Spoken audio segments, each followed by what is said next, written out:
Hello दोस्तों, कैसे हो? आपका स्वागत है त्रिपाण स्टडी सेंटर में। आज जो हम करने जा रहे हैं ज्योग्राफी के चैप्टर यानी ज्योग्राफी जो भूगोल है, ये अत्यंत महत्वपूर्ण चैप्टर होने वाला है क्योंकि इसमें हम भूगोल के विषय में बहुत ही विस्तार पूर्वक चर्चा करेंगे। चलिए देखते हैं हमारा आज टॉपिक क्या है।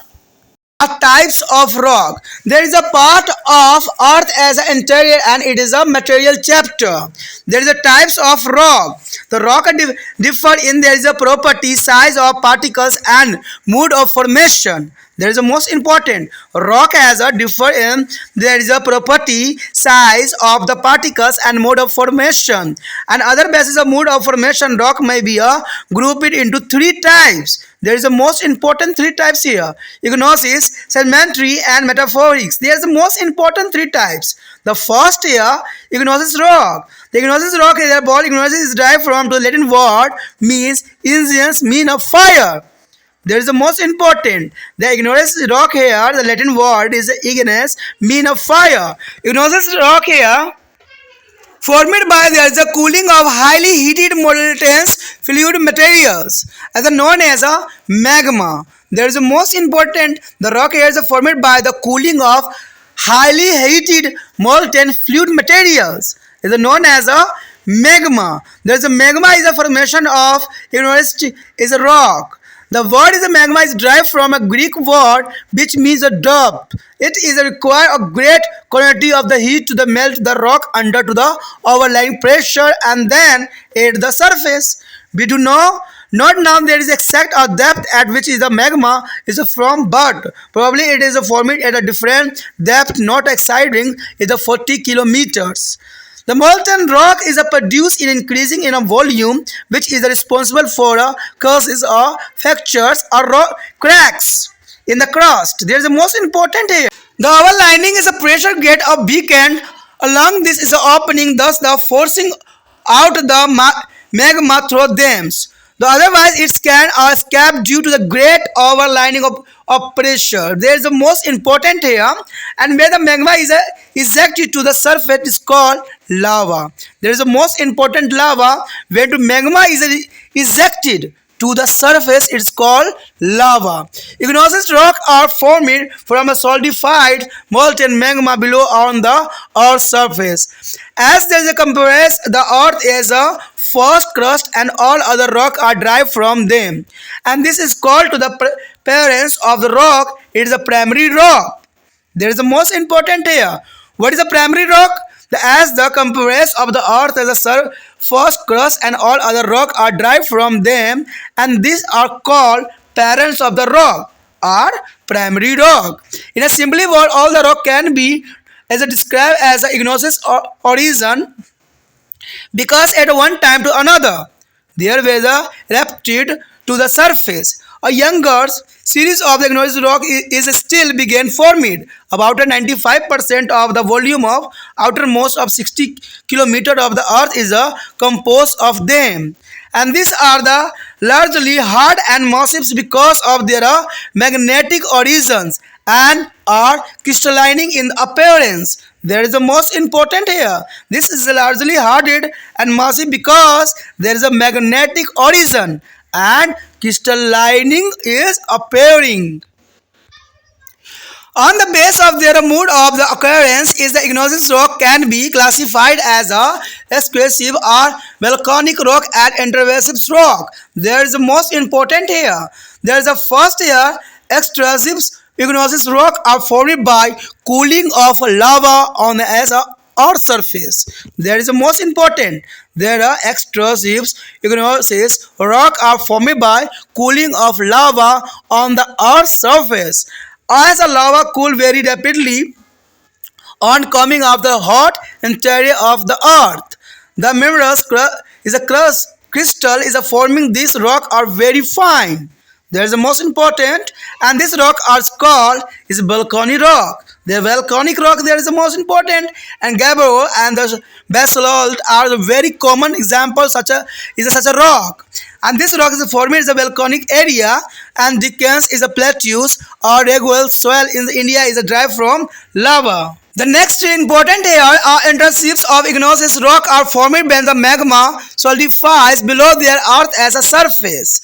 The rate of cooling below the earth as a surface is very slow, which is a give rise to the formation of large crystal in the rock. There is the most important area intrusive igneous rock, and the deep seated intrusive rock are termed as a platonic rock. There is called to also is a platonic rock, and shallow depth intrusive rock are the term is a hypovessel.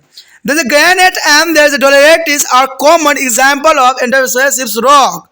The granite and dolerites. There is a common example of the intrusive rock. And this is a point of view.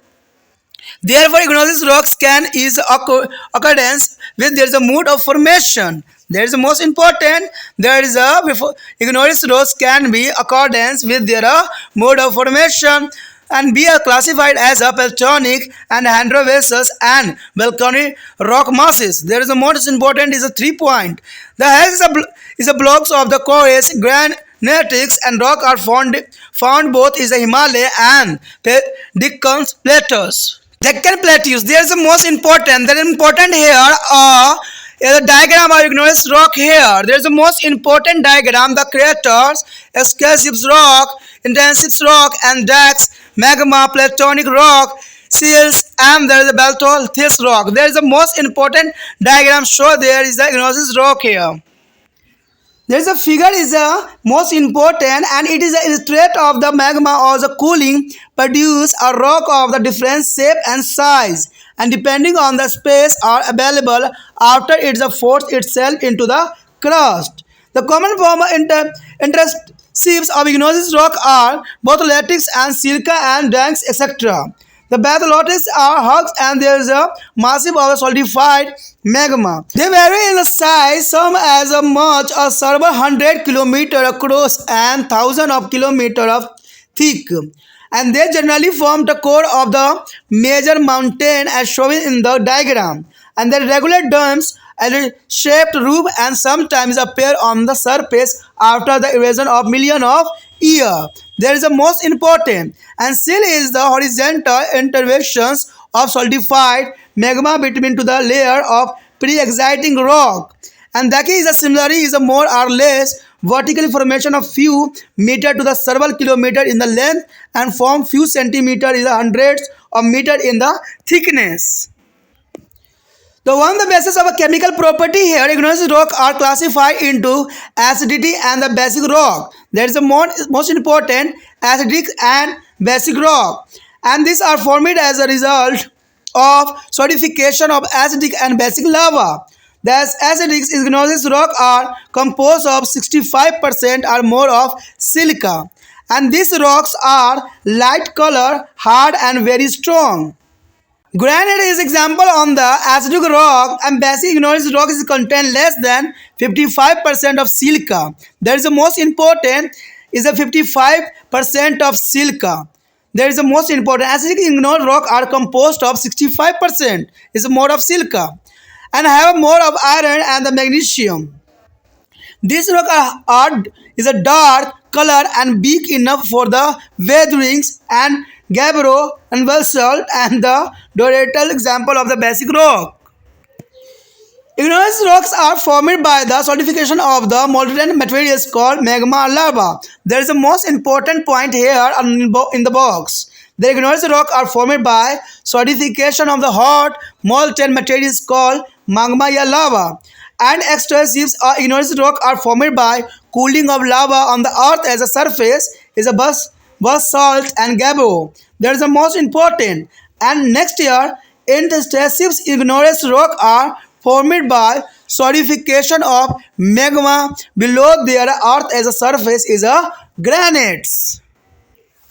यहाँ पर जो हमारा अत्यंत महत्वपूर्ण topic आया है shallow के प्रकार। देखिए शैलो के प्रकार किसके अंतर्गत है, हम जो यहाँ पर चैप्टर कर रहे हैं भूगर्भ और उनके पदार्थ, तो इसी के रिगार्डिंग जो हमारा अत्यंत महत्वपूर्ण टॉपिक आया है शैलो के प्रकार। देखिए पृथ्वी अगर पाठ की हम संरचनाओं की बात करें तो इसमें शैलो के प्रकार अगर नहीं जानिएगा तो यह अधूरा रह जाएगा।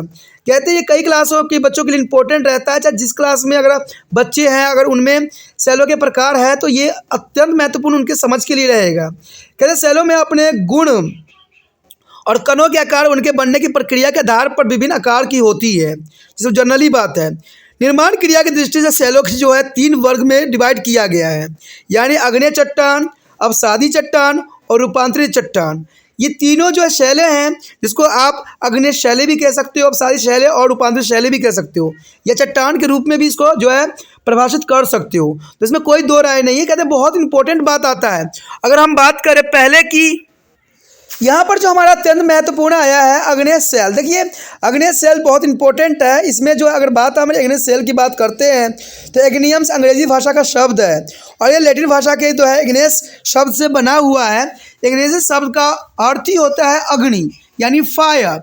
इससे जो है इन शैलों की उत्पत्ति स्पष्ट हो जाती है, अर्थात वह शैल जिनकी उत्पत्ति अग्नियों से हुआ है उन्हें आग्नेय शैल कहते हैं। तो देखा जाए तो आग्नेय शैल का जो उत्पत्ति होता है लावा से ही होता है, क्योंकि ये जो है अग्नि से ही बना हुआ होता है। आग्नेय शैल अति तप्त और चट्टानी तरल पदार्थ जिसे मैग्मा कहते हैं से बना हुआ होता है और ये ठंडे होकर जो है जमने से बनती है। भूगर्भ के जो है मैग्मा के बनने के निश्चित गहराई की हमें जानकारी अभी नहीं हुई है। यह संभवतः विभिन्न गहराई पर बनता है, जो कि 40 किलोमीटर से अधिक नहीं हो सकती, क्योंकि 40 किलोमीटर इसकी निर्धारित की गई है। शैलों के पिघलने से जो है आयतन में वृद्धि होती चली जाती है, जिसके कारण भूपट्टी जो है टूटती है या उसमें दरारें पड़ती है और इस खुले छिद्रों या मुखों के सहारे ऊपर से पड़ने वाले दबाव में काफ़ी कमी आ जाती है और इससे ही मैग्मा जो होती है बाहर निकल जाती है। अगर ऐसा न हो तो ऊपर से पड़ने वाले अत्यधिक दाब मैग्मा को जो है बाहर जाने नहीं देगा, जो कि बहुत काफ़ी इंपॉर्टेंट बात रहता है कि इसे मैग्मा की बाहर निकलने की प्रक्रिया होती है, क्योंकि दबाव जब पड़ेगा तभी ये बाहर निकलेगा। अगर ऐसा नहीं होगा तो पड़ने वाला अधिक दाब जो होगा मैग्मा को बाहर जाने से नहीं देगा, रोक देगा उसको। जब मैग्मा धरातल पर निकलता है तो उसे लावा के रूप में हम जानते हैं, यानी हम उसको लावा कहते हैं। पिघला हुआ मैग्मा जो है भूगर्भ या पृथ्वी की सतह पर जब ठंडा होकर ठोस रूप धारण कर लेता है तो हम इसको आग्नेय शैल के निर्माण कहते हैं, यानी आग्नेय चट्टान के नाम से भी जानते हैं। पृथ्वी की आरंभिक भूपट्टी आग्नेय शैलों से बनी हुई होती है। अन्य सभी शैलों का निर्माण जो होता है आग्नेय शैलों से ही की जाती है और इसी कारण आग्नेय शैलों को जो है जनक या मूल शैल भी कहते हैं, यानी सभी जो शैलों का निर्माण होता है तो आग्नेय शैलों से ही होता है।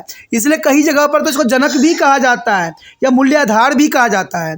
भूगर्भ के सबसे ऊपरी जो है 16 किलोमीटर की मोटाई में आग्नेय शैलों का लगभग 95% है, यानी देखा जाए तो 16 किलोमीटर की मोटाई में आग्नेय शैलों की जो है लगभग 95% मानी गई है। आग्नेय शैलें सामान्यतः ठोस, भारी और विशालकाय और दावेदार भी होती है, जो कि बहुत काफ़ी इंपॉर्टेंट है। कहते हैं निर्माण स्थल के आधार पर आग्नेय शैलों के 2 वर्गों में बांटा जा सकता है। पहला जो हमारा यहाँ पर आया है हमारे समक्ष वो है बाह्य आग्नेय शैल। देखिए बाह्य आग्नेय शैल क्या होती है। देखा जाए तो धरातल पर लावा के ठंडा होकर जमने से ये बनती है, यानी बाह्य आग्नेय शैल होती है, जो कि पहली हमारा है। ये जो धरातल पर लावा के ठंडा होकर जमने से बनती है और इन शैलों की संरचना में लावा बहुत जल्दी ठंडा भी हो जाता है, यानी लावा जो होती है, जो आग निकलती है पृथ्वी के धरातल से, वो बहुत जल्दी ठंडा भी हो जाती है और लावा के जल ठंडा होने से इसमें छोटे आकार के रवे बने होते हैं। इन्हें ज्वालामुखी शैल भी कहते हैं और ग्रेवो और जो बेसाल्ट बाहरी आग्नेय शैलों के सामान्य उदाहरण है और यह शैलें ज्वालामुखी क्षेत्रों में पाई जाती है। भारत के दक्कन पठार की जो है रेगूर अथवा काली मिट्टी लावा से बनी हुई होती है, यानी अगर आप रेगूर के बारे में जानते हो और काली मिट्टी के बारे में जानते हो तो आपको पता होना चाहिए कि ये जो होती है लावा आग्नेय शैलों से ही बनी होती है, बाहरी शैलों का कारण इसका निर्माण होता है। उसके पश्चात हमारे समक्ष आता है आंतरिक आग्नेय शैलें की संरचना मैग्मा के जो है धरातल के नीचे जमने से होती है, यानी आंतरिक आग्नेय शैल जो होती है मैग्मा के धरातल के नीचे, जमीन से नीचे जो है जमने के कारण होती है और धरातल के नीचे जो है मैग्मा धीरे धीरे ठंडा होता है, यानी इसका जो प्रोसीजर है धीरे धीरे ठंडा होना, जबकि बाहरी आग्नेय शैल जो होती है डायरेक्ट ठंडा हो जाती है। अंत इन शैलों में जो है बड़ा आकार के रवे बन जाते हैं। अधिक गहराई में पाई जाने वाले आंतरिक शैलों को जो है पतालीय आग्नेय शैल भी कहते हैं, यानी दूसरा इसका नाम जो है पतालीय आग्नेय शैल कहते हैं। अगर जो ग्रेनाइट और जो है डेलराइट आंतरिक अग्नि शैलों के सामान्य उदाहरण है। हमने जब पृथ्वी के कोर सेक्शन का जो वर्णन देखा था तो उसमें ग्रेनाइट और डेराइट जो है आंतरिक क्षेत्रों में ही पाया गया था। दक्षिण पठार के हिमालय क्षेत्र में ग्रेनाइट शैलों के विस्तृत जो है भूखंड देखा जा सकता है और आंतरिक जो है अग्नि शैलों की आकृति कई आकार की होती है। यहाँ पर जो एक डायग्राम दिखाया गया है वो है अग्निय शैल की। देखिए यहाँ पर दिखाया जा रहा है कि जो मैग्मा होती है नीचे होती है और मैग्मा जो है किस प्रकार जो है बाहर निकल के बाहरी अग्नि शैल का निर्माण करती है और शील होती है आंतरिक अग्नि शैल का जो है निर्माण कर रहा है। तो ये काफ़ी इंपॉर्टेंट होता है। ये साधारण अगर आपको लगे डायग्राम साधारण नहीं दिखेगा, लेकिन देखा जाए तो बहुत ही विस्तृत यहाँ पर इंफॉर्मेशन देने की कोशिश की गई है। यदि हम इस चित्र का अगर अध्ययन करें तो हम पाते हैं कि भूपट्टी में मैग्मा के ठंडा होने पर विभिन्न आकृतियों में अग्नि शैल बनती है और ये आकृतियां शैलों में प्राप्त स्थान तथा मैग्मा के दबाव पर निर्भर करती है। बैथोलिथ, सील और जो है डाइक इसके कई उदाहरण हैं। कहते हैं बैथोलिथ बड़े आंतरिक अग्नि चट्टानी पिंड है और इनका आकार कुछ 100 किलोमीटर से हजारों किलोमीटर तक होता है और इस विश्व के बड़े पर्वत समूहों को जो है स्थूल कोड होते हैं। लाखों वर्षों के अपरदन के कारण कभी कभी इनकी जो है असामान्य गुंबदनुमा छत जो है धरातल पर दिखाई देने लगती है। कहते हैं बहुत काफ़ी इंपॉर्टेंट बात यहाँ आ जाती है। पूर्ववर्ती शैलों के बीच मैग्मा के जो है समांतरण सतहों के रूप में जमने के स्वरूप को भी सील कहते हैं। यानी देखा जाए तो पूर्ववर्ती शैलों के बीच मैग्मा के जो है समांतर तहों के रूप में जमने के रूप को भी सील कहते हैं। डायक शैलों के बीच मैग्मा का जो है लंबवत जमाव होता है और इसकी लंबाई कुछ तक मीटर से लेकर कई किलोमीटर तक और चौड़ाई कुछ 1 सेंटीमीटर से लेकर सैकड़ों मीटर तक हो सकती है। कहते हैं ये बहुत इंपॉर्टेंट बात रहता है कि इसकी लंबाई कुछ 1 मीटर से लेकर कई किलोमीटर, चौड़ाई कुछ सेंटीमीटर से लेकर सैकड़ों मीटर तक हो सकती है। रासायनिक गुणों के आधार पर जो अग्नि शैलों के 2 वर्गों में विभाजित किया जा सकता है। एक जो होते हैं अम्लीय और दूसरा होता है क्षारीय शैल। यानी अम्लीय और क्षारीय शैल के रूप में इसको जो है प्रभावित किया जा सकता है। ये क्रमशः अम्लीय और क्षारीय लावा के जमने से बनती है। अम्लीय अग्नि शैलों की जो है सिलिका की मात्रा जो है 65% होती है। ये बहुत काफ़ी इंपॉर्टेंट है कि जो है अम्लीय अग्नि शैलों में सिलिका की जो मात्रा होती है 65% होती है और इसका रंग बहुत ही हल्का होता है और ये कठोर मजबूत शैल होते हैं। ग्रेनाइट इसी प्रकार की शैल का सबसे अच्छा एग्जाम्पल है। यानी अम्लीय अग्नि शैल की जो सबसे अच्छा एग्जाम्पल है वो है ग्रेनाइट, जो कि काफ़ी सिलिका जो होती है 65% के रूप में होती है। क्षारीय अग्नि शैलों में सिलिका की मात्रा जो है अम्लीय शैल से बहुत कम पाई जाती है और इसमें सिलिका की मात्रा जो है 55% से कम होती है। यानी 55 से देखा जाए तो कम ही होती है। शैली जो ऐसी शैलियों में लोहों की जो है मैग्नीशियम की अधिकता होती है और इसका रंग गहरा और काला होता है और इस पर जो है ऋतु अपक्ष का बहुत प्रभाव पड़ता है। ग्रेबो, वेस्लाट और डोलोराइट क्षारीय शैलों के उदाहरण हैं। यहाँ पर जो एक बॉक्स आया है अत्यंत महत्वपूर्ण है। कहते हैं इस बॉक्स में बहुत सी बातें जो है आपके समझ के लिए ज़रूरी है। कहते हैं अग्नि शैल तप्त द्रवित पदार्थ को हम मैग्मा कहते हैं अथवा लावा के ठंडा होकर जमने से बनती है। यानी जो मैग्मा होता है वो काफ़ी गर्म होती है लेकिन फिर भी ये ठंडा होने के बाद जो लावा ठंडा होती है तो अग्नि शैल की तप्त द्रवित पदार्थ मैग्मा के रूप में होता है और लावा को ठंडा होकर जमने से ये बनती है। बाहरी अग्नि शैल धरातल पर लावा के ठंडा होकर जमने से बनती है। यानी बाहरी अग्नि शैल के धरातल पर लावा को ठंडा होकर जमने से बनती है और इसमें जो है बेसलॉट और ग्रेबो इसके सबसे अच्छा उदाहरण है। आंतरिक अग्नि शैल धरातल के नीचे मैग्मा के जमने से बनती है और ग्रेनाइट इसका सबसे अच्छा एग्जाम्पल है। The next state is a sedimentary rock. There is a most important. This is a rock are formed by the successive to the deposition of sediments. This sediment is maybe a debris is eroded from any is a previously exciting rock and which may be ignored as rock. The metaphorics and all sedimentary rock is a sedimentary rocks has the layers are certified structure. The thickness and the strata there is a varies from to few millimeter to several meter. So these rocks are also called to certified rock. And generally these rocks has some types of fossil between their strata. There is the most important of fossils. And the fossil is a solid parts of the impressions of prehistoric as animal and plant embodied in the strip of sedimentary rock. Sedimentary rocks are widely spread on the earth's surface but is a slowly dipped. The individual rock is the particles are first broken from rock and then transported by the running water. The ocean current is a glacier as even by wind from one place to another, and the process by which a rock of forming material is let it down to is called sedimentation. Yeah, depositions. It may settle in the clamor is a water is a lake or ocean at the place where to the transporting agent has no longer enough energy to carry them to the further. And this is a identify is a riverines as a lost streams and formed by lake. The glacier and rollins is formed by the wind and sedimented rock with a reference to there is a deposition near to the river, lake, and glaciers are dissolved respectively. There is the most important here. The sedimentary are often loose is a unconsolidated, a soft rock material in the beginning like a sand and the clay. But in the course of time, they get a hardened to be a compact materials by excessive evaporation and cementation from a cemented rock. This deposition of cement in there is a beginning in a generally horizontal, but it may get a tilted afterward due to the movement in their earth crust. And sandstone in the shell is a limestone and dolomite are example of cemented rock. The sediment is get stored by there is a transporting agent, and sediment is a different size may be get bonded by the cementing a material under suitable condition. Conglomerate is on the example of such as sedimentary rock. There is the most important. This types of formation of consolidated material termed to the mechanically is formed the sedimentary rock. The consolidation are organic matter derived from the plant and animal from the sedimentary rock of organic origin. Coal and limestone are organic sedimentary rock, and the sedimentary may be also resulted from the chemical reaction and direct respirations of mineral from their solution in water may be give rise to the sedimentary rock of is a chemical origin, and gypsum rock is a salt and nitrate is example of such a sedimentary rock. There is the most important example gypsum and rock salt.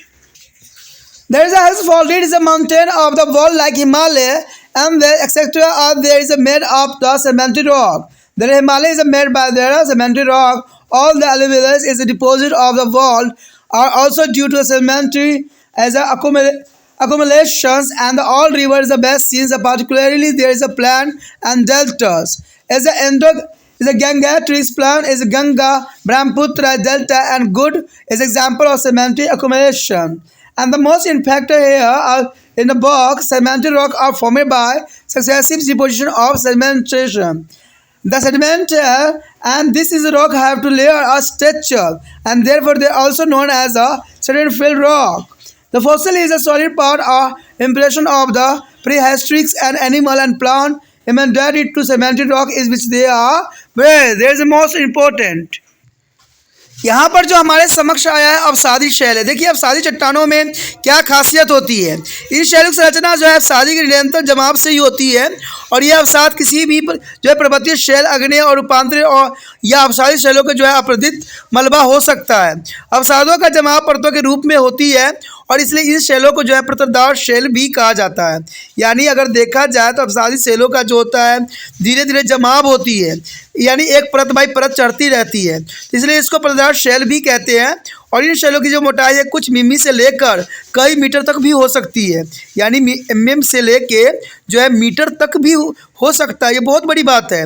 और इस शैलों की परतों के बीच में जीवाश्म भी मिलते हैं, यानी देखा जाए तो इस परत में काफ़ी जीवाश्म मिलते हैं, यानी फॉसिल फ्यूल मिलते हैं जो लाखों साल पहले जीव जंतु मर गए थे, विघटित हो गए थे, तो इससे जीवाश्म बन गए थे। जीवाश्म जो है प्रागैतिहासिक काल के पशु और पौधों के अवशेष के रूप में होते हैं, और यह अवशेष अवसादी शैलों की परतों में दबकर भार बढ़ने के कारण जो है ठोस रूप धारण कर लेती है। धरातल पर अधिकतर जो है अवसादी शैलों का विस्तार मिलती है, परंतु ये शैलें कम गहराई तक ही मिल पाती है। शैलों से पहले अनेकों कण टूटते हैं और फिर उन टूटे कणों के परिवहन के कारक बहता जल, समुद्री लहरें और हिमानी पवन आदि एक स्थान से दूसरे स्थान पर ले जाते हैं। जब परिवहन के कारकों में इन कणों को ढोने की शक्ति में कमी आ जाती है तो ये समुद्री, झील या नदी के शांत जल में अथवा अनंत उपयुक्त स्थानों पर जमाव हो जाता है। ढोकर लाए गए शैलों के कणों किसी स्थान पर जमा होने की प्रक्रिया को ही अवसादन या निक्षेपण कहते हैं, यानी कहीं इकट्ठा हो जाने की प्रक्रिया को जो है हम क्या कहते हैं, अवसादन या निक्षेपण कहते हैं। अवसादी शैलों का नाम जो है अवसाद होने वाली कारकों और उनके जमाव स्थलों के संदर्भ में रखा गया है, जैसे कि नदी नदीकृत शैल, झील सरोवर शैल, समुद्री समकृत शैल और मरुस्थल पवनकृत शैल। हिमानी जो है हिमकृत शैल आदि इसके अंतर्गत आता है, जो कि काफ़ी इंपॉर्टेंट बात यहाँ आती है। अवसादी प्राय जो है बारीक कणों से निर्मित मुलायम परत होती है। यानी अवसाद का मतलब यही होता है दोस्तों कि ये बहुत ही मुलायम परत होती है।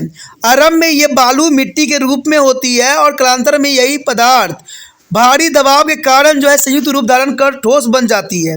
यानी पहले बालू के रूप में होती है, यानी रेत जैसी होती है, लेकिन बाद में जो होता है ये काफ़ी ठोस बन जाती है और अवसादी शैलों का निर्माण करते हैं। आरंभ में अवसादी शैलों का जो है जमाव क्षैतिज रूप में होती है, बाद में चलकर ये भूपट्टी में हुए हलचलों के कारण जो है झुकाव पैदा हो जाती है। बलुआ पत्थर शैल और चूना पत्थर और जो डोलोमाइट्स अवसादी शैल के कुछ एग्जाम्पल है। यानी बलुआ पत्थर शैल, चूना पत्थर और डोलोमाइट अवसादी शैलों के कुछ एग्जाम्पल हैं। परिवहन के विभिन्न कारक जैसे बहता जल, पवन और हिमानी अवसादों से अलग अलग आकारों में बांटते रहते हैं। विभिन्न आकार के अवसाद जो अनुकूल परिस्थिति पाकर एक दूसरे से जुड़ जाते हैं। कंगलोमेरेट इस प्रकार के अवसादी शैलों का एक उदाहरण है और इस प्रकार की प्रक्रिया से बनी शैलों की भौतिक अवसादी शैल भी कहते हैं। पेड़ पौधे अथवा जानवरों से प्राप्त जैवीय पदार्थ को विकिरण से बनी अवसादी शैलें जैविक मूल की शैल होती है। कोयला और चूना पत्थर जैविक मूल्य की अवसादी शैलों के अंतर्गत ही आता है। अवसादों की संरचना जो है रासायनिक प्रक्रिया से भी संभव है। जल अपनी घुलन प्रक्रिया के द्वारा शैलों से बहुत सारे रासायनिक तत्व ग्रहण कर अवसाद के रूप में जमा कर जाते हैं और यही अवसाद जो कालांतर में शैल बन जाता है, जैसे सेंग नमक, जिप्सम, सोडा आदि सब इसी प्रकार के शैलों की कुछ एग्जाम्पल हैं।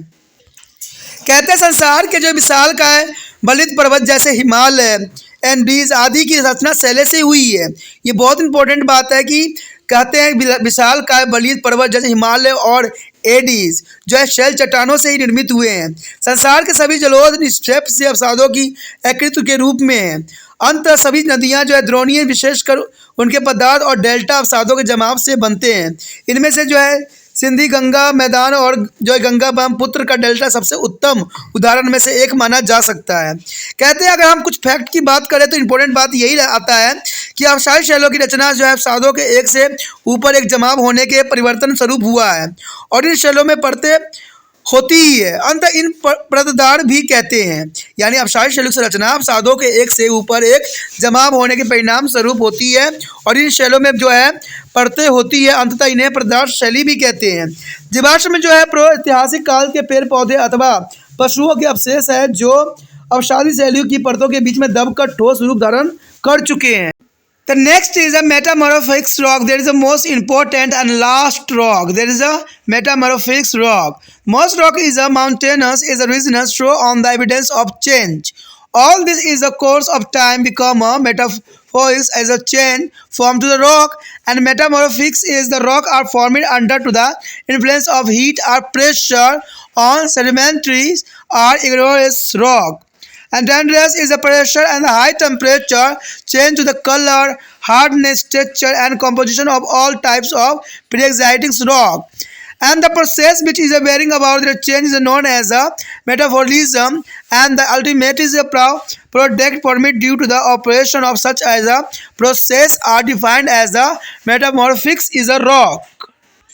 The temperature, pressure and stress assessed to the chemical is a reactive substance are their main agent, which are the responsible for the metabolism, and the heat cause of minerals as recrystallizing into the rock. There is the most important here, recrystallizes in the rock. The process of the change by the heat is called thermal or contact metabolism. And when the molten magma and lava come into contact with the surrounding rock, it is a back and them to the change and them into the metamorphic rock. And similarly, the formation of the metamorphic rock due to the tremendous of pressure is known as the dynamic or regional metabolism. The salted is the genesis and squid is a marvelous and diamonds are good example of metamorphic rock. The metamorphic rock are hard and tough is their comparison to the parent rock, and from which is there are formed. Example of metamorphic rock are given in the table 2.1, which there is a parent rock formed which they have been to formed. Here so is the most important here a table parents rock and is a metamorphic or change form. Name of the rock, types of the rock, and name of the metamorphic rock. There is a limestone, there is a cemetery rock, but there is a marble. And dolomite is there is a cemetery rock, and their example of rock is a marble. And sandstone is a cemetery rock and quartzite. And the shell is a cemetery rock and slate. And slate is a metamorphic rock and splendid and cast. And gold is a cemetery rock, but is a graphite, and diamond here is the name of the metamorphic rock. The next here is a granite. Granite is igneous rock, and the genus is here, and the phyllite is the metamorphic rock and schist. Different types of metamorphic rock are found all over to the world. In India, is a marble is found in the Rajasthan, Bihar, Madhya Pradesh, where it is sold and available in a plant in Odisha, Andhra Pradesh, and Haryana.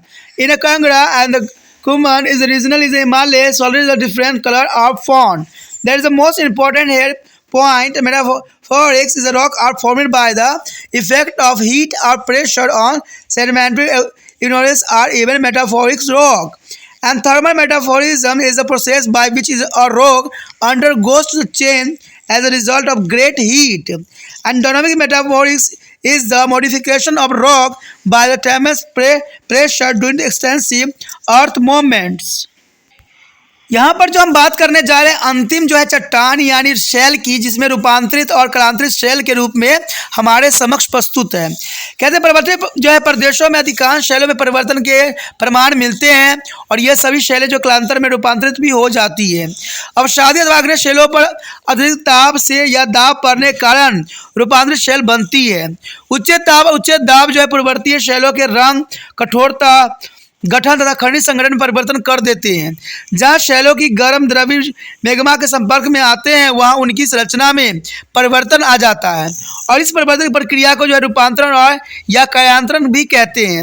इस प्रक्रिया द्वारा बनी शैलों के रूपांतरण शैल के नाम से भी जाना जाता है। तो ये काफ़ी इंपॉर्टेंट है कि इस परिवर्तन प्रक्रिया के रूपांतरण का अंत कहते हैं किसके रूपांतरण की, जहाँ शैल गर्म द्रवित मैग्मा के संपर्क में आती है और उनके संरचना में परिवर्तन आ जाता है। तो इसी को हम जो है रूपांतरित शैल कहते हैं।